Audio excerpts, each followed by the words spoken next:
Just एक minute.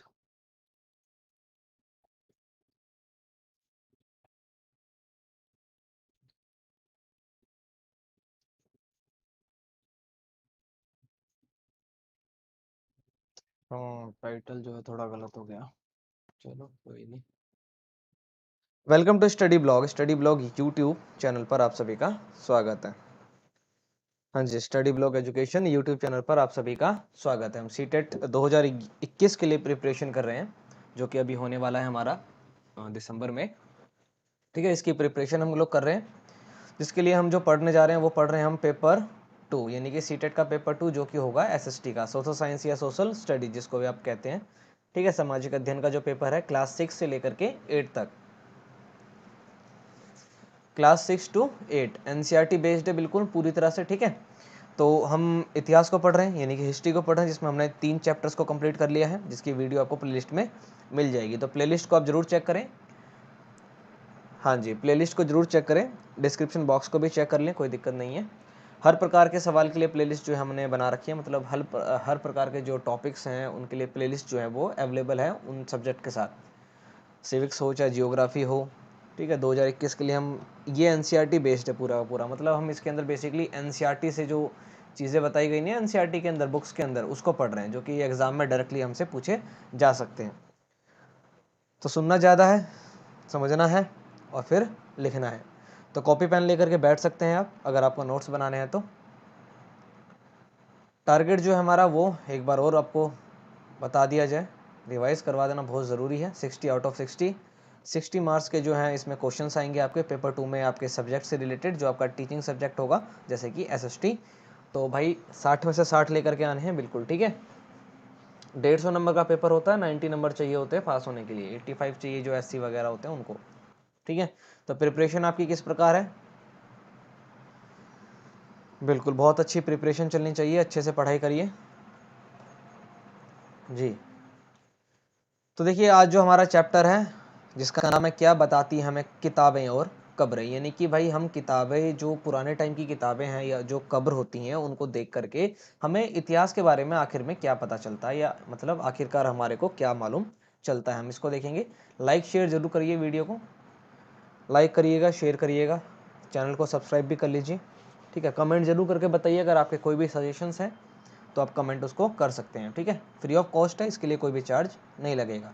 तो चलिए शुरू करते हैं। तो सबसे पहले हम जानते हैं किताबों के बारे में। किताबें जैसे कि वेद, देखिए एनसीईआरटी बेस्ड है, बिल्कुल डीप नहीं आएगा। क्लास 6 मतलब 8वीं तक के लेवल की चीज़ें आती हैं, तो ज़्यादा तो उस प्रकार से आती नहीं कि भाई बिल्कुल ही हाई लेवल से पूछा जाए आपसे। तो केवल इसलिए वहां तक की चीज़ों को ही आपको ध्यान में रखना है। तो वेद जो है हमारे वो कितने हैं? 4 वेद हैं हमारे। कौन कौन से वेद है? सबसे पुराना और सबसे पुराना जो वेद है वो ऋग्वेद है, उसके बाद सामवेद, ऋग्वेद, सामवेद, फिर तीसरा है हमारा यजुर्वेद। तीसरा कौन सा है हमारा? साउंड साउंड साउंड तो सही है मेरे ख्याल से, चलिए चेक कर लेता हूँ। 4 वेद है हमारे, ऋग्वेद, सामवेद, यजुर्वेद और अथर्ववेद। ये 4 वेद है हमारे, सबको पता होगा। ठीक है, जो सबसे पुराना वेद है वो क्या है हमारा? सबसे पुराना वेद जो है वो ऋग्वेद है, लगभग 3500 साल पुराना है।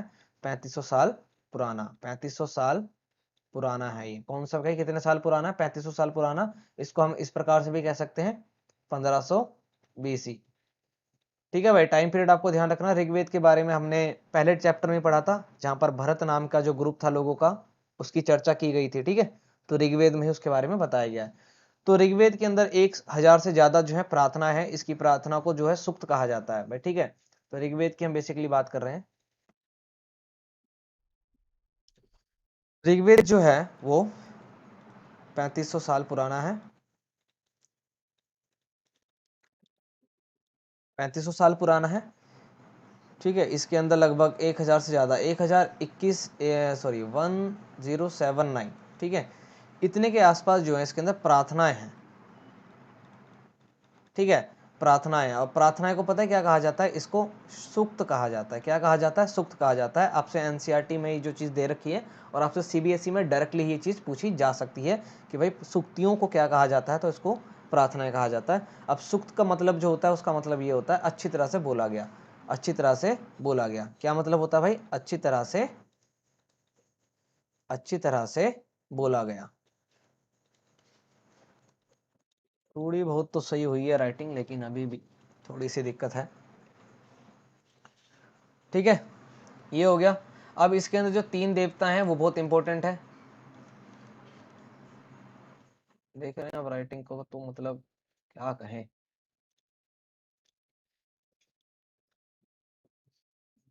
इसमें जो है 3 देवताएं, कितने भाई? 3 देवताएं जो है काफी प्रमुख है, जो कि इस प्रकार है। 3 देवताओं को देख लेते हैं जो काफी प्रमुख है। तो पहले है हमारे इंद्रदेव, इंद्रदेव काफी प्रमुख है। उसके बाद है अग्निदेव, और तीसरे हमारे सोमदेव। ठीक है भाई।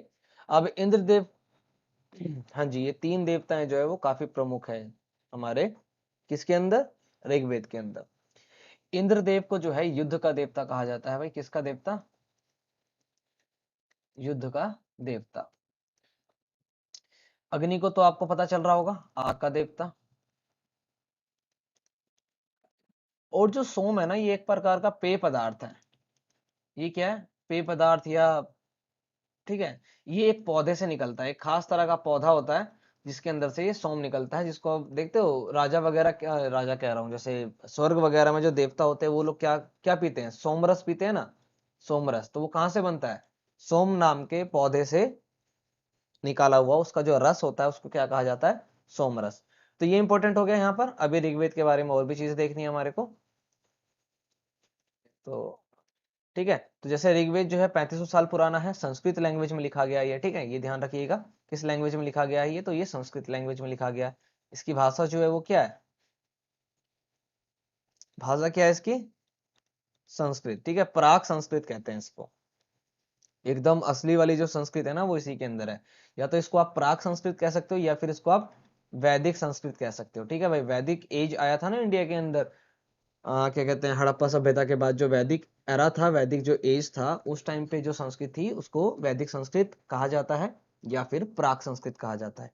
लैंग्वेज पता चली गई आपको। अब जो संस्कृत लैंग्वेज है, जो संस्कृत लैंग्वेज है, चलिए अगले पेज पे चलते हैं। जो संस्कृत लैंग्वेज है ना वो किस परिवार की है? तो भाई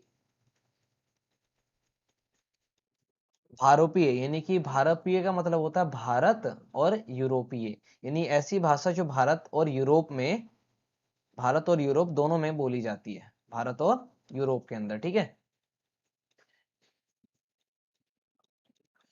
तो भाई संस्कृत जो है वो किस प्रकार की लैंग्वेज है? तो भारोपीय लैंग्वेज का परिवार है, यानी कि भारोपीय परिवार का एक हिस्सा है। भारोपीय भाषा परिवार का एक हिस्सा है। कौन सा? संस्कृत। अब ऋग्वेद जो है हमारा, जो कि भाई हमारा, ठीक है, जो ऋग्वेद है, ऋग्वेद की रचना किसने की थी भाई? ऋग्वेद की रचना जो है वो किसने की थी? तो वो की थी विश्वामित्र ने। किसने की थी भाई? विश्वामित्र जी ने की थी। ऋषि विश्वामित्र के द्वारा जो है इसकी रचना की गई है। तो देखिए एकदम डायरेक्टली पूछा जाता है, इसलिए मैं डायरेक्टली ही आपको बता रहा हूँ, और आप भी डायरेक्टली ही याद रखेंगे और लिखेंगे। अगर आप नोट्स बना रहे हैं तो आपको डायरेक्टली ही याद रखना है। ठीक है, तो विश्वामित्र के द्वारा, यानी ऋषि ऋषि विश्वामित्र जी के द्वारा जो है ऋग्वेद को लिखा गया है। अब ऋग्वेद में मवेशियों, बच्चों, जैसे कि खास करके पुत्र और घोड़े की प्राप्ति के लिए अनेक प्रार्थनाएं, यानी कि ऋग्वेद के अंदर जो प्रार्थना है, प्रार्थना को क्या कहा जाता है भाई? सूक्त।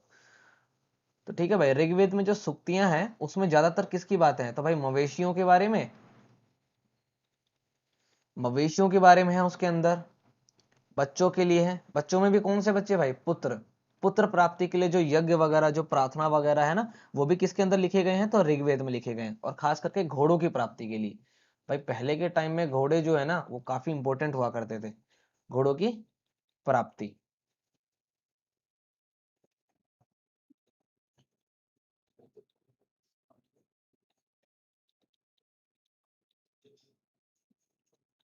ठीक है, तो देखिए 3 प्रकार की जो चीज हैं, जैसे कि मवेशियों, बच्चों के लिए और घोड़ों की प्राप्ति के लिए सबसे ज्यादा जो प्रार्थनाएं हैं वो ऋग्वेद के अंदर लिखी गई हैं। ठीक है, इसका आप ध्यान रखेंगे एकदम पॉइंट टू पॉइंट। अब ऋग्वेद के अंदर जो है ना विश्व और जन के नाम मिलते हैं। ठीक है, जैसे पुरुष जन या पुरुतविश, भरत जन, यदुजन। ठीक है। ऋग्वेद के अंदर किसकी बात हो जा रही है? ऋग्वेद के अंदर जो है विष और जन की भी बात होती है। ये विष जहर वाला विष नहीं है, ठीक है, और ये विष नहीं है, बा बन जा रहा है, ये वाह है, ठीक है। किसकी बात हो रही है इसके अंदर? तो विष, ओहो फिर से, ठीक है, विष और जन। तो विष और जन की चर्चा इसमें अंदर की गई है। जन बोले तो जैसे कि आगे जाके होता है ना, पुरुजन, विषजन, भरतजन, यदुजन, ठीक है। तो इस प्रकार के जो उल्लेख हैं, जो इस प्रकार के शब्द हैं, उनका उल्लेख जो है किसके अंदर हुआ है? तो ऋग्वेद के अंदर हुआ है, ठीक है। अब ऋग्वेद की रचना जो है उपमहाद्वीप के उत्तर पश्चिम में हुई है, यानी कि जो हमारा सब कॉन्टिनेंट है, इंडिया सब कॉन्टिनेंट है, उसके कहां पर हुई है? उत्तर पश्चिम में हुई है। उत्तर पश्चिम बोले तो नॉर्थ वेस्ट। तो ऋग्वेद की रचना कहां पर की गई है, यानी कि ऋग्वेद को कहां पर बनाया गया, कहां पर लिखा गया? तो इंडियन सब कॉन्टिनेंट के नॉर्थ वेस्ट में। अब महापाषाण कब्रें, अब हम कब्रों की बात करेंगे। तो यहां तक तो ऋग्वेद की बात थी कि भाई ऋग्वेद को किसने लिखा, किस लैंग्वेज में लिखा, कितनी पुरानी है, ऋग्वेद में के 3 देवता कौन से इंपॉर्टेंट है, ठीक है, और ऋग्वेद को किस जगह पर लिखा गया है। तो ये चीजें आपको पता होना चाहिए। इसमें से कम 1 से 2 नंबर के सवाल आपके बन जाते हैं। अब इसके बाद महापाषाण कब्रें, यानी कि हम बात करते हैं कब्रों की, जो कि महापाषाण के टाइम में थी, महापाषाण काल के टाइम में। किसी को याद है कि भाई महापाषाण जो युग था, जो महापाषाण काल जो था, वो उसका टाइम पीरियड क्या है? तो भाई महापाषाण का टाइम पीरियड अगर आपको मालूम है तो नीचे कमेंट करके आप हमारे को आंसर बता सकते हैं, ठीक है। अब देखिए, महापाषाण कब्रें बनाने की जो प्रथा थी लगभग 300 साल पहले शुरू हो गई थी। यानी कि महापाषाण कब्रें जो हम बना रहे थे, पाषाण मतलब होता है पत्थर, बड़े बड़े पत्थरों की जो कब्रें बनाई गई थी, वो लगभग 300 साल पहले। कितने साल पहले? तो 300 साल पहले। जैसे कि आज आप देखते हो ना जिस प्रकार की कब्रें, तो 300 साल पहले जो है इसकी प्रथा जो है स्टार्ट हो गई थी, कि भाई 300 साल पहले जो है इस प्रकार की कब्रें बनाना शुरू कर दिया था। कहां पर किया गया था ये? तो ये जो प्रथा था ना, ये जो प्रथा थी महापाषाण कब्रों की, ये दक्कन, दक्षिण भारत, उत्तर पूर्व भारत और कश्मीर में प्रचलित थी। कहां थी भाई? तो ये दक्कन के अंदर था। दक्कन यानी कि डेक्कन प्लेटू है ना, दक्कन के अंदर काफी प्रचलित था। दक्षिण भारत यानी कि साउथ इंडिया के अंदर प्रचलित था। उत्तर पूर्वी यानी कि नॉर्थ ईस्ट इंडिया के अंदर जो है काफी प्रचलित था, और कश्मीर के अंदर, ठीक है, ये मैं वो वाला एंड बना रहा था, और कश्मीर के अंदर। जो महापाषाण कब्रें थी, यानी कि बड़े बड़े पत्थर वाले जो कब्र बनाए जाते हैं, लगभग 300 साल पहले शुरू हुई हैं ये। और इसका जो ये बनाने का जो प्रथा है कि भाई हमारे को महापाषाण कब्रें जो है वो बनानी है, ये किस एरिया में सबसे ज्यादा प्रचलित थी? तो ये प्रचलित थी दक्कन के अंदर, साउथ इंडिया के अंदर, नॉर्थ ईस्ट इंडिया के अंदर और कश्मीर के अंदर। 1 नंबर का क्वेश्चन हो गया आपका महापाषाण कब्रों से रिलेटेड। दो में से कुछ भी चीजें पूछी जा सकती है इसके अंदर कि भाई ये कितनी पुरानी थी, ये कहां पर प्रचलित थी, ठीक है। 4 चीज होगी। इसके बाद जो है एक आता है इनाम गांव के बारे में, ठीक है भाई, इसके बारे में जान लीजिए। तो इनाम गांव में 3600 से 2700 साल पहले लोग रहा करते थे। कब रहते थे भाई लोग यहाँ पर? 3600 से 2700 साल पहले, यानी आज से इतने साल पहले जो है यहाँ पर लोग रहते थे इमाम गांव में, इनाम गांव में, ठीक है। अब यहाँ के जो वयस्क लोग थे, ये प्रायः गड्ढे में सीधा लेटकर दफनाया जाता था। यानी कि भाई मतलब बेसिकली कहने का मतलब ये है कि इनाम गांव में जो लोग रहा करते थे, यहाँ पर जो वयस्क थे, वयस्क मतलब कहते हैं भाई जो एल्डर थे, जो काफी बड़े हो गए थे, वयस्क, ठीक है, व्यस्त नहीं, वयस्क। जो वयस्क लोग थे ना, इनको किस प्रकार से दफनाया जाता था? तो गड्ढे में, मतलब गड्ढा खोदा, गड्ढा खोदा, गड्ढे में सीधा लिटा करके, गड्ढे में इसको क्या करते थे हम? सीधा लिटा दिया जाता था,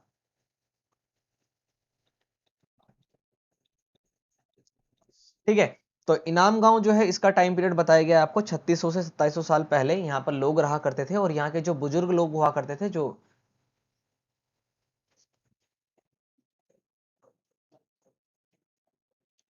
स्पेलिंग गलत, थोड़ी देखिए स्पेलिंग पर, वयस्क यानी कि जो यहाँ के बुजुर्ग लोग हुआ करते थे, जो एल्डर होते थे, अगर वो उनकी मृत्यु होकर हो जाती थी, तो उनको गड्ढों में सीधा लेटाया जाता था, ठीक है, पीठ के बल। और उनका जो सर है, यानी इनका जो सर है वो किस तरफ रखा जाता था? इनका सर जो है नॉर्थ की तरफ, जैसे आज भी रखा जाता है ना, नॉर्थ की तरफ। तो भाई सर को नॉर्थ की तरफ रखा जाता था, और साथ ही साथ जो है ना ऐसे बर्तन, इनके साथ कुछ बर्तनों को दफनाया जाता था। बर्तन बोले तो जिस पर ये खाना वगैरह खाया करते होंगे, पानी पिया करते होंगे, तो इन बर्तनों को भी साथ में, यानी कि बर्तनों को साथ में दफनाया जाता था। बर्तनों को साथ में दफनाया जाता था।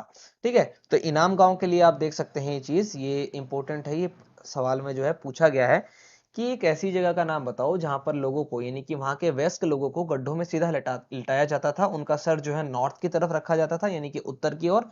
और उनके साथ जो है उनके जो बर्तन हुआ करते थे जिनमें वो खाया या पिया करते थे, उनको भी साथ में ही दफनाया जाता था। तो ऐसा जो गाँव था वो था इनाम गाँव।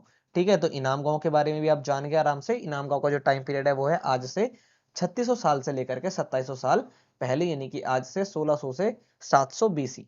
ठीक है, बीसी के लिए कुछ नहीं करना, 2000 साल आपको क्या कर लेना है, माइनस कर देना है।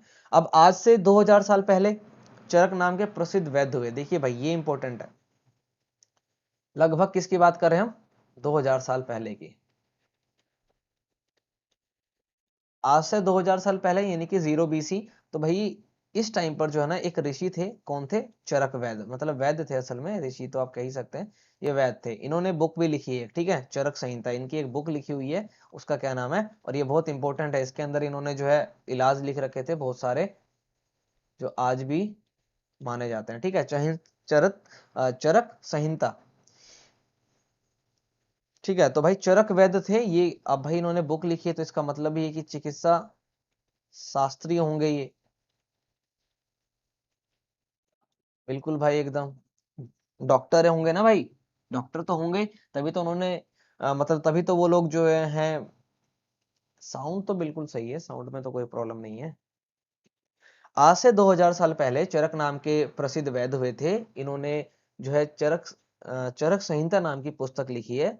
ठीक है, अब ये लोग देखिए क्या कहते थे, तो इनका मानना ये था कि मनुष्य जो है ना, मनुष्य की जो हड्डियां होती हैं, मनुष्य की क्या भाई, मनुष्य की जो हड्डियां होती है, मनुष्य के अंदर जो हड्डियां होती है ना वो कितनी होती है, इन्होंने बताया कि भाई 360 हड्डियां होती है। अब ये बड़ा जो है उस टाइम पे, या मतलब आज के टाइम पे आपको लगेगा भाई आज के टाइम पे भी कितनी हड्डियां होती है, 206 होती हैं। ठीक है, 206 हड्डियां होती हैं, तो इन्होंने कहा कि भाई 360 होती है। तो देखिए, हाँ आज के टाइम पे तो टेक्नोलॉजी है, पर उस टाइम पे टेक्नोलॉजी तो नहीं थी। तो लोगों का मानना ये है कि भाई इन्होंने जो 360 हड्डियां गिनी है ना, तो ये शायद इस प्रकार से गिन गए कि चरक ने जो है अपनी गिनती में दांतों को भी जोड़ लिया होगा, साथ में जो हड्डियों के जोड़ हैं उनको भी जोड़ लिया होगा, और जो हमारी कार्टिलेज होती है ना उसको भी जोड़ लिया होगा। यानी कि कहा यह जाता है कि भाई हड्डी तो आज के टाइम में 206 है, क्योंकि और वो ये हमें इसलिए पता है क्योंकि हमारे पास जो है टेक्नोलॉजी है। ठीक है, तो हमने भाई देखा साइंस आज काफी आगे बढ़ चुका है, पर उस टाइम पे तो ये चीज नहीं थी ना। तो चरक नाम के जो वैद्य थे उन्होंने अपनी पुस्तक लिखी चरक संहिता। ठीक है, और ये इंपॉर्टेंट इसलिए हो जाती है कि एक तो आपको पुस्तक पता चल गया, इनके रचयिता कौन है ये पता चल गया, साथ ही साथ एक यूनिक चीज इनके साथ जो है वो ये थी कि इन्होंने मनुष्य की हड्डियां कितनी बताई, 360। तो लोगों का मानना ये कि भाई इन्होंने शायद दांतों को भी जोड़ लिया होगा, हड्डियों के जोड़ों को भी जोड़ लिया होगा, और जो कार्टिलेज होती हैं उनको भी इन्होंने जोड़ लिया होगा, और फिर बताया होगा कि भाई ये जो है ना 360 हमारी हड्डियां हैं। तो ये इंपॉर्टेंट हो गया, यहां तक आपको पता चल गया होगा। अब ऋग्वेद के अंदर जो है ना कुछ नदियों के नाम भी हैं, जैसे कि व्यास नदी। ऋग्वेद के अंदर कुछ नदियों के नाम है, जैसे कि व्यास, विपाशा कहते हैं, मतलब ऋग्वेद में व्यास को विपाशा कहते हैं। ठीक है, सतलज नदी, सरस्वती नदी, कौन सी नदी भाई, सिंधु नदी, और साथ ही साथ में इनकी जो सहायक नदियां। तो कह रहे कि भाई इन नदियों का जिक्र जो है वो ऋग्वेद में मिलता है हमारे को, मतलब इन नदियों का जिक्र हुआ है ऋग्वेद के अंदर। और ये इंपॉर्टेंट नहीं है, इंपॉर्टेंट जो है वो ये है कि गंगा और यमुना, इनका भी उल्लेख हुआ है, लेकिन एक बार। अब ये इंपॉर्टेंट है कि भैया ऋग्वेद के अंदर, यानी कि भाई ऋग्वेद के अंदर गंगा और यमुना का उल्लेख कितनी बार हुआ है, यानी कि ऋग्वेद के अंदर गंगा और यमुना नदी के बारे में कितनी बार बात की गई है, तो वो कुल मिलाकर के केवल एक बार ही बात की गई है। ये इंपॉर्टेंट चीज है। देखिए, व्यास नदी के बारे में उसमें बताया गया है, सतलज नदी के बारे में बताया गया है, सरस्वती नदी के बारे में बताया गया है, सिंधु नदी के बारे में बताया गया है, और साथ ही साथ में इनकी जो सहायक नदियां उनके बारे में भी जो है बताया गया है। लेकिन जो आज देखते हो भारत की प्रमुख नदियों के अंदर गंगा यमुना नदी का नाम आता है, तो भाई इसके बारे में केवल एक ही बार उसके अंदर चर्चा की गई है, किसके अंदर, ऋग्वेद के अंदर। तो ये मोस्ट इंपॉर्टेंट क्वेश्चन आपका यहाँ से बन जाता है। देखिए गंगा और यमुना, गंगा और यमुना के अंदर अगर आपसे पूछा जाए कि भाई इंडिया की हमारी नेशनल रिवर,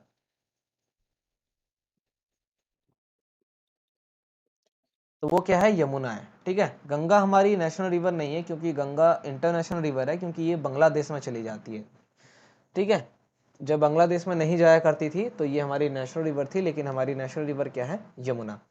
दिल्ली के किनारे कौन सी नदी है, यमुना। या दिल्ली जो है किस नदी के किनारे है, तो यमुना। गंगा नदी के किनारे एक जगह बड़ी फेमस थी, मगध।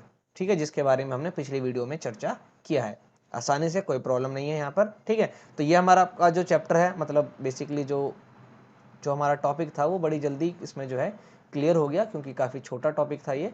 तो हमने जो डिस्कस किया वो बेसिकली क्या किया गया, तो यही किया है हमने कि भाई वेद जो है हमारे वो पूरे पूरे जो है 4 होते हैं, 4 वेद है हमारे। सबसे पुराना ऋग्वेद है जो 3500 साल पुराना है, फिर सामवेद, यजुर्वेद, अथर्ववेद। देखिए सामवेद के अंदर जो है क्या चीजें लिखी गई हैं, तो सामवेद के अंदर जो है, जो आजकल देखते हो आप सरगम जो है हमारा सारेगामापा, वो कहाँ पे लिखा गया है, सामवेद के अंदर। जादू टोना वगैरह किसके अंदर है भाई, अथर्ववेद के अंदर। यानी कि जादू टोने के बारे में या तंत्र विद्या के बारे में या यज्ञों के बारे में जो मंत्र लिखे गए हैं वो किस में लिखे गए हैं, अथर्ववेद के अंदर। ठीक है, अथर्वा ऋषि ने इसको लिखा था अथर्ववेद को, इसलिए उनके नाम पे ही अथर्ववेद इसका नाम पड़ा है। यजुर्वेद के अंदर जो है जो है उनकी जो पद्धति है, यानी कि गायन पद्धति भी है, पद्य और गद्य दोनों ही है इसके अंदर। ठीक है, यज्ञों के बारे में लिखा गया है। तो ऋग्वेद के अंदर क्या लिखा है, सामवेद के अंदर क्या लिखा है, यजुर्वेद के अंदर क्या लिखा है, अथर्ववेद के अंदर क्या लिखा है, ये आपको पता चल गया आराम से, कोई दिक्कत नहीं है यहाँ पर। इसके बाद देखिए, इसके बाद क्या था, इसके बाद ये चीज थी कि भाई ऋग्वेद जो है वो कितने साल पुराना पता चल गया आपको, संस्कृत लैंग्वेज में लिखा है। प्राक संस्कृत या वैदिक संस्कृत इसको कहा जाता है। 1079, ठीक है, 1000 से ज्यादा प्रार्थनाएं इसके अंदर लिखी गई हैं। प्रार्थनाओं को सूक्ति कहते हैं, सूक्ति का मतलब होता है अच्छी तरह से बोला गया। ठीक है, इसमें 3 देवता जो है काफी प्रमुख है, जैसे कि इंद्र जिसको युद्ध का देवता माना जाता है, अग्नि जिनको आग का देवता माना जाता है, सोम देवता जो है वो असल में एक सोम जो है एक पौधा है, जिसके अंदर से एक खास प्रकार का जो है पदार्थ निकलता है, पेय पदार्थ, पीने वाला पदार्थ, जिसको सोम रस कहा जाता है, जो देवता वगैरह पिया करते थे। आपने सुना होगा इसके बारे में। संस्कृत जो है वो भारतीय भाषा परिवार की जो है भाषा है। भारतीय का मतलब होता है भारत और यूरोपीय, यानी कि इनके जो बॉर्डर पे जो भाषा बोली जाती है वो भारतीय लैंग्वेज का कहलाती है। ऋग्वेद की रचना जो है, रचनाकार जो है वो विश्वामित्र जी हैं। कहां पर रचना की गई थी भाई ऋग्वेद की, इनमें जो सूक्ति हैं, सूक्तियों जो है, इनकी जो प्रार्थनाएं हैं, सबसे ज्यादा प्रार्थनाएं किसके बारे में लिखी गई हैं, तो मवेशियों के बारे में, पुत्रों के बारे में, बच्चों के लिए मतलब बेसिकली पुत्र के बारे में। ठीक है, अश्वमेध यज्ञ जो है ना उसके लिए भी इसी के अंदर लिखा गया है, घोड़े की प्राप्ति के लिए भी इसी में है। विश्व और जन नाम की भी जो चीजें हैं वो हमारे को इसी से जानने को मिलती है। महापाषाण कब्रों के बारे में हमने जाना 300 साल पहले। महापाषाण का मतलब होता है, महा मतलब बड़ा, पाषाण मतलब पत्थर, ठीक है, और कब्र मतलब टॉम। ठीक है, तो ये कहां पर था, Deccan, south India, north east India के अंदर, कश्मीर के अंदर काफी ज्यादा जो है ये प्रथा प्रचलन थी। फिर उसके बाद हमने एक गांव के बारे में जाना जिसका नाम था इनाम गांव। इनाम गांव इंपॉर्टेंट इसलिए हो जाता है क्योंकि ये एक ऐसा गांव था जिसके अंदर जो एल्डर जिनकी डेथ हो जाती थी तो उनको गड्ढों में सीधा लेटाया जाता था, यानी कि उनको पीठ के बल लेटाया जाता था।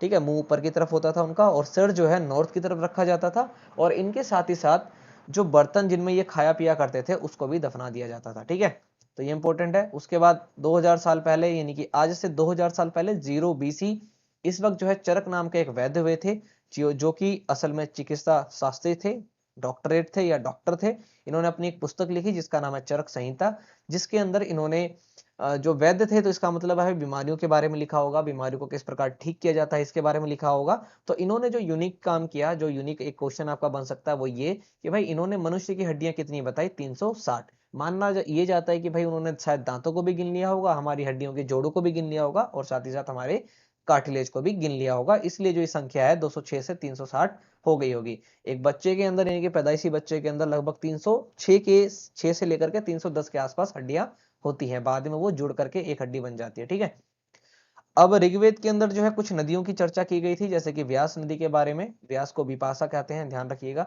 सतलज नदी के बारे में, सरस्वती, सिंधु और इनकी जो भी सहायक नदी है, जैसे कि रावी नदी हो गई, चेनाब नदी हो गई, इनकी भी चर्चा जो है ऋग्वेद के अंदर की गई है, कई बार की गई है। लेकिन इंपॉर्टेंट क्वेश्चन ये बनता है कि गंगा और यमुना इस नदी के बारे में केवल एक ही बार चर्चा की गई है। और इतना ही नहीं, ऋग्वेद के अंदर जो गाय है, गाय को धेनु बोला जाता है।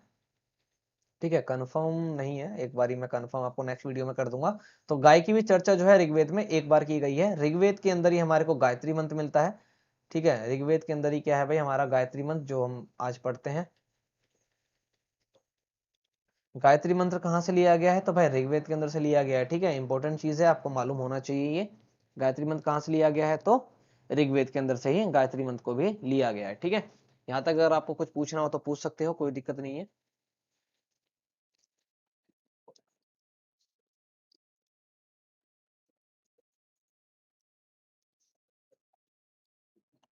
और थोड़ा डीप बताया जाए वेदों के बारे में।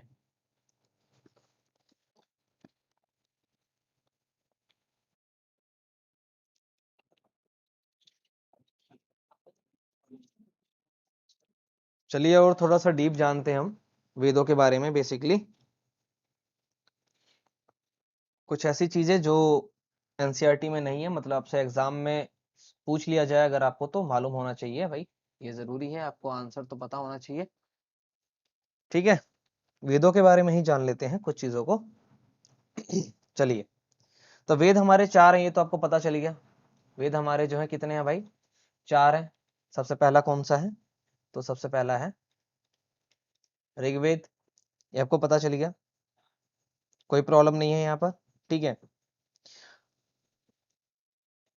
ऋग्वेद का मतलब क्या होता है, ये चीज, मतलब ऋग्वेद जो नाम है इसका मतलब बेसिकली क्या है, तो ऋचा, ऋचा यानी कि जो इसके अंदर लिखी गई चीजें हैं, जो रचना है, उसको क्रमबद्ध ज्ञान, यानी कि एकदम क्रमबद्ध का मतलब होता है एकदम लाइन वाइज। भाई लाइन वाइज जो आप ज्ञान ले रहे हैं उसका संग्रह, यानी कि जो भाई आपने जो ज्ञान लिया है ऋग्वेद का, ऋग्वेद का मतलब बेसिकली जो ऋचाएं उसके अंदर लिखी गई है उनका जो क्रमबद्ध ज्ञान है उसको क्या बोला जाता है, तो ऋग्वेद बोला जाता है। ठीक है, इसके अंदर टोटल कितने मंडल हैं, तो भाई 10 मंडल है। मंडल को आप इस प्रकार कह सकते हो कि इनके लेसन, कितने लेसन है, तो भाई 10 लेसन है, बेसिकली 11 है। ठीक है, मतलब नॉर्मली जो है आपसे कभी भी आंसर होगा तो 10 आपको बताना है कि भाई 10 है, लेकिन हाँ जी, लेकिन वाल्यखिल्य के द्वारा जो है ना, यानी कि वाल्यखिल पाठ जो है, वाल्यखिल पाठ के द्वारा जो है इसमें बताया गया है कि भाई इसके अंदर जो है 11 मंडल है। ठीक है, ध्यान रखोगे आप इस चीज का। ऋग्वेद के टोटल मंडल कितने हैं, तो भाई 10 मंडल है ऋग्वेद के अंदर। साथ ही साथ में इसमें लगभग 1000 से पहले, यानी कि 1008, ठीक है 79 नहीं बल्कि 1008 जो है सुक्तियां हैं इसके अंदर। ठीक है, याद आ गया मेरे को, 1008 क्या है, सुक्तियां। सुक्तियों का मतलब क्या होता है आपको पता चल गया, सुक्तियों का मतलब होता है अच्छी तरह से बोला गया, अच्छी तरह से बोला गया, अच्छी तरह से बोला गया। ठीक है, देखिए सुनिएगा ज्यादा, राइटिंग वगैरह को थोड़ा इग्नोर भी कर सकते हैं। ठीक है, कुल मिलाकर के जो ऋचाएं हैं इसके अंदर, यानी कि ऋचाओं के क्रमबद्ध ज्ञान को क्या कहा जाता है, ऋग्वेद कहा जाता है। तो भाई ऋचाएं आपको पता होना चाहिए कि भाई इसके अंदर कुल मिलाकर के जो है हमारी ऋचाएं कितनी है, तो ऋचाएं जो है इसके अंदर 10,460 के आसपास है, 10,460 या 10,462 ऐसी आई थिंक। ठीक है, एकदम एक दो के लिए तो कोई प्रॉब्लम नहीं है। तो ऋग्वेद जो है किस लैंग्वेज में लिखा गया ये आपको पता है, कहाँ लिखा गया ये भी पता है आपको। ठीक है, यहाँ तक तो आपको मालूम है, इसके आगे हम जानने हैं। अब ऋग्वेद को जो है ना भाई, ऋग्वेद की जो ऋचाएं पढ़ता है, ऋचाएं को पढ़ने वाले को क्या कहा जाता है भाई, होत्री। जैसे अग्निहोत्री आपने नाम सुना होगा, होत्री, यानी कि जिसने ऋग्वेद पढ़ लिया। ठीक है, पूरा ऋग्वेद का जिसको ज्ञान है उसको, उसके नाम के पीछे एक सरनेम जुड़ जाएगा जो कि क्या होगा, होत्री। ठीक है, ये इंपॉर्टेंट है, आपको पता होना चाहिए। किसने लिखा था भाई, विश्वामित्र ने लिखा था, ये चीज तो आपको पता है, कोई प्रॉब्लम नहीं है। ठीक है, आगे चलिए और बताते हैं इसके बारे में, कुछ चीजों को और जानते हैं, एडिशनल काम आएगा, ऐसी बात तो नहीं कि काम नहीं आएगा। ठीक है, किसके द्वारा रचित, यानी कि इनके जो है रचयिता कौन है, तो ये तो आपको पता ही होगा, विश्वामित्र। किस लैंग्वेज में लिखा है, तो भाई संस्कृत लैंग्वेज में, इसको क्या बोला जाता है, प्राक संस्कृत, प्राक, प्राक संस्कृत या वैदिक संस्कृत कहा जाता है। थोड़ा ज्यादा जो है चमक रहा है, ये व्हाइट ही ले लेते हैं, ज्यादा सही है। ठीक है, ये तो आपको मालूम है, आसानी से, कोई दिक्कत नहीं है। तो विश्वामित्र के द्वारा जो ऋग्वेद की रचना की गई है, इसके तीसरे मंडल में, यानी कि तीसरे लेसन में सूर्य देवता को, सूर्य देवता के बारे में, यानी कि सूर्य देवता को जो है ना सावित्री कहा गया है। इसके अंदर क्या बोला गया है भाई, सावित्री, यानी कि सूर्य देवता सावित्री को समर्पित प्रसिद्ध क्या है गायत्री मंत्र है। अभी हमने जाना था ना कि भाई गायत्री मंत्र किसके अंदर लिखा गया है, तो ऋग्वेद के अंदर लिखा गया, किस मंडल में, तो तीसरे मंडल में, तीसरे मंडल में। और ये जो है बेसिकली सूर्य देव के बारे में लिखा गया है।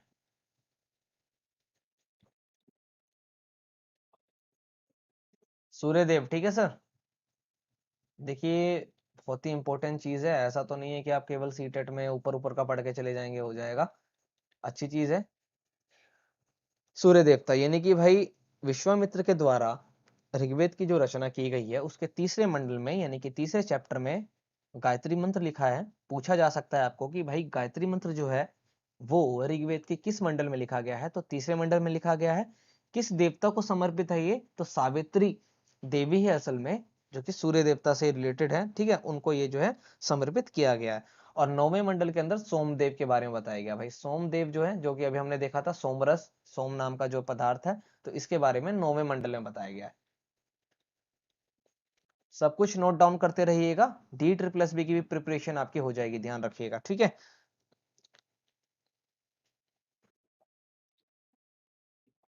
यहां तक हो गया, कोई प्रॉब्लम नहीं है, ठीक है सर। होत्री कहते हैं, ठीक है। हाँ, और गाय के बारे, गाय का भी मुझे जो है याद आया, गाय का कहाँ लिखा था मैंने गाय के लिए। हाँ, गाय को धेनु नहीं, गाय को यहाँ पर धेनु नहीं बोला गया था, गाय को बोला गया था अधन्य, ठीक है। गाय को क्या बोला गया था भाई, अधन्य। यानी कि गाय का उल्लेख भी जो है केवल एक बार जो है किया गया है, यानी कि गाय का उल्लेख बेसिकली एक बार नहीं किया, जो गया है वो गाय शब्द के बारे में नहीं किया गया, यानी कि गाय नहीं बोला है उसको, क्या बोला है, अधन्य बोला है। तो भाई अधन्य का मतलब क्या होता है, तो अधन्य का मतलब भी होता है गाय। समझ गए, यहाँ पर कोई प्रॉब्लम नहीं है। यानी कि ऋग्वेद के अंदर गाय को क्या बोला गया है, गाय को बोला गया है अधन्य। क्या बोला है, अधन्य, ठीक है, ध्यान रखिएगा इसको। जी जी जी। अच्छा, एक आपने कहानी सुनी होगी कि विष्णु जी का अवतार था कौन, वामन देव। वामन देव आए थे ना ऋषि बन करके, यानी कि एक ब्राह्मण बन करके आए थे ना। क्या था वो, वामन देव का जो था, जिन्होंने 3 पग भूमि मांगी थी, 3 पग भूमि मांगी थी ना।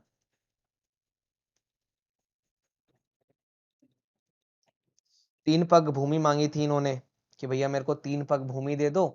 और जब उन्होंने दिया तो 2 पग में इन्होंने सब कुछ नाप दिया था, और 1 पग जो है रह गया था। तो 1 पग में जब उनको बोला कि भाई अब ये पग जो है मैं कहाँ रखूं, यानी कि इस पैर को मैं कहाँ रखूं, तो उन्होंने कहा था कि भाई आप सब कुछ तो आपने नाप लिया, आप क्या करिए, मेरे सर के ऊपर जो है अपना एक पैर रख दीजिए। उस राजा का नाम राजा बलि, ठीक है, राजा बलि। राजा बलि था ना एक बार, हाँ राजा बलि था।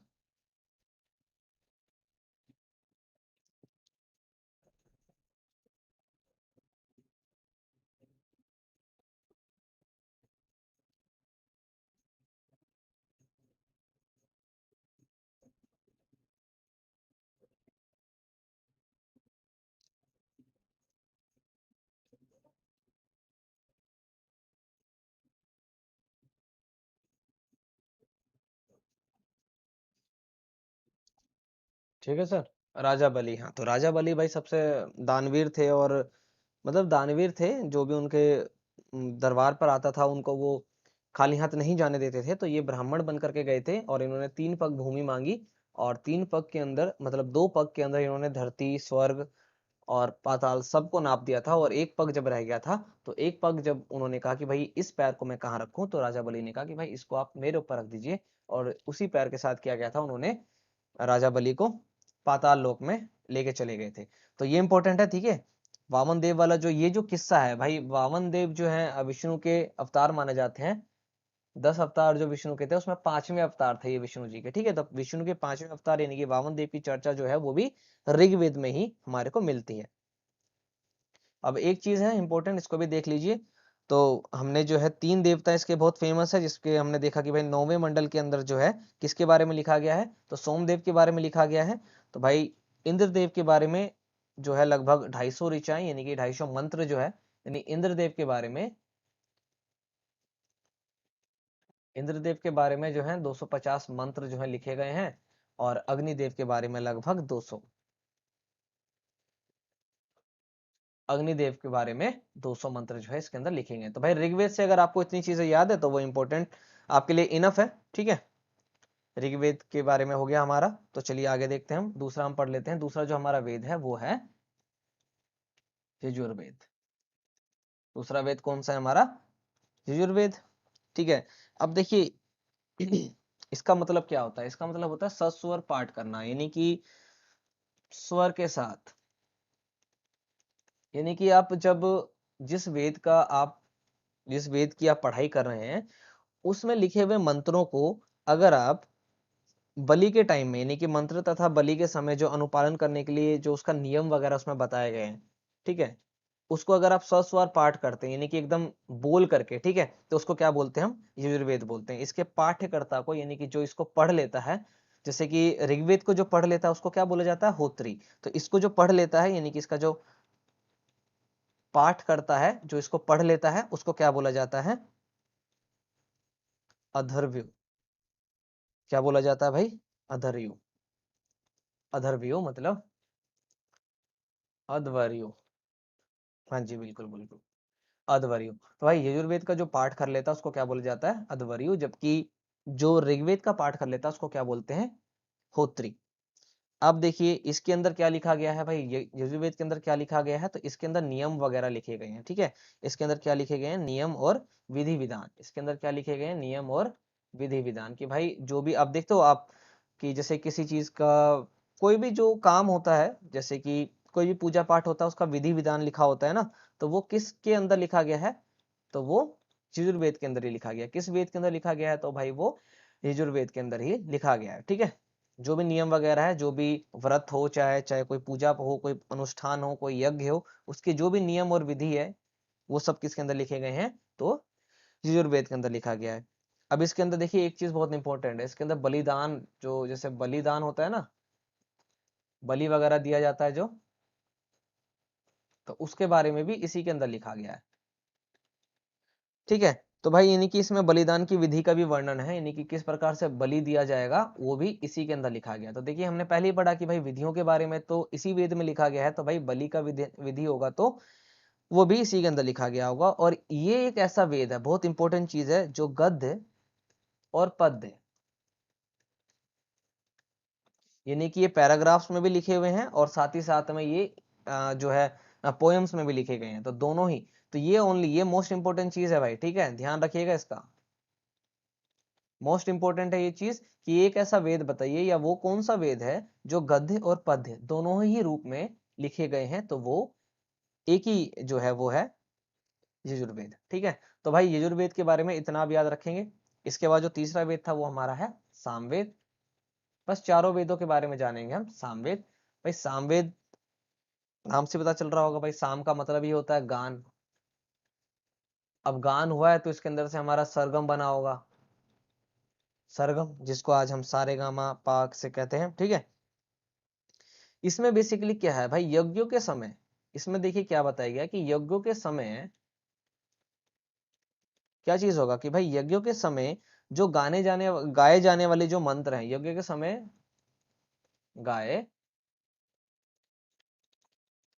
जाने वाले मंत्र वो इसके अंदर लिखे गए हैं। अब क्योंकि सामवेद जो है वो गाने से रिलेटेड है, तो यज्ञों के समय जो मंत्र ऐसे होंगे जिनको गाया जाएगा, तो वो भी किसके अंदर लिखा जाएगा? भाई सामवेद के अंदर। इसलिए जो हमारा सरगम है, जो हमारा म्यूजिक चलता है ना, सारे गामा पा, सारे गा मा, जो ठीक है, पाधानी, ये जो है, जो हमारे 7 सुर है वो कहाँ से लिए गए हैं भाई? 7 सुर जो है वो इसी में से लिए गए हैं। 7 सुर जो है वो कहाँ से लिए गए हैं? तो सामवेद से लिए गए हैं, ठीक है। ध्यान रखिएगा आप इस बात को।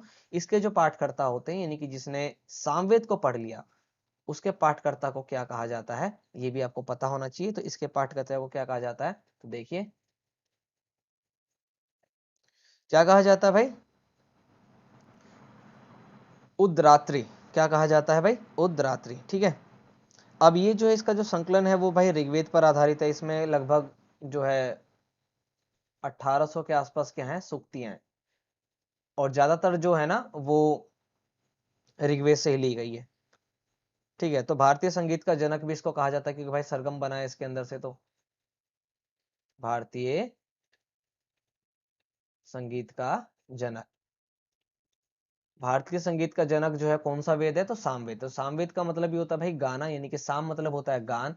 यज्ञों के समय गाए जाने वाले जो मंत्र है वो किस में लिखे गए हैं? तो सामवेद में लिखे गए हैं। जबकि यज्ञ के बारे में किस में लिखा गया है? तो ऋग्वेद में लिखा गया है। यज्ञ में जो विधि वगैरह यूज की जाएगी वो किस में लिखा गया है? तो वो यजुर्वेद के अंदर लिखा गया है। इसके पाठकर्ता को क्या कहा जाता है? इसके पाठकर्ता को कहा जाता है उद्रात्री। ठीक है, इसमें लगभग 1810 सूक्तियां हैं। ठीक है, और भारतीय संगीत का जनक जो है वो इसी वेद को कहा जाता है। तो ये इंपॉर्टेंट हो गया आपके लिए, इतना हो गया। अब जो हमारा आखिरी वेद है, यानी कि जो चौथा वेद है हमारा, जिसका नाम है अथर्ववेद, उसको हम देख लेते हैं। उसके बारे में हम किसी चीजों को जान लेते हैं। अथर्ववेद, अथर्वा ऋषि ने लिखा था इसको। ठीक है, तो अथर्वा ऋषि लिखना पड़ेगा।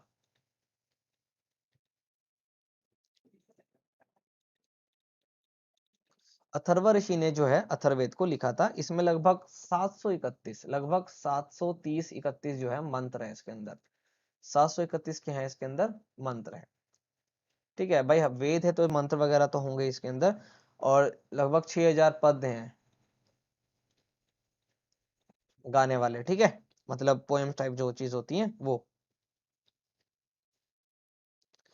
अब देखिए इंपॉर्टेंट चीज पता है इसके अंदर क्या है? देखिए आपको पता होना चाहिए क्वेश्चन कहाँ से बन सकता है। अथर्ववेद जो है ना, ये एक ऐसा वेद है जो कन्याओं के जन्म के लिए, यानी कि भाई जो कन्याओं का जन्म होता है ना, लड़कियों का, इसकी क्या करता है? निंदा करता है। कन्याओं के जन्म की क्या करता है? ये निंदा करता है। भाई इनका इसका मानना ये कि भाई कन्याओं का जन्म ही नहीं होना चाहिए, या जन्म अगर हुआ है तो वो सही चीज नहीं है। ये एक ऐसा वेद है, कन्याओं के जन्म की क्या करता है? ये निंदा करता है। ठीक है सर, इसमें अंधविश्वासों का वर्णन है, जैसे कि मतलब काफी सारी चीजें हैं इसमें।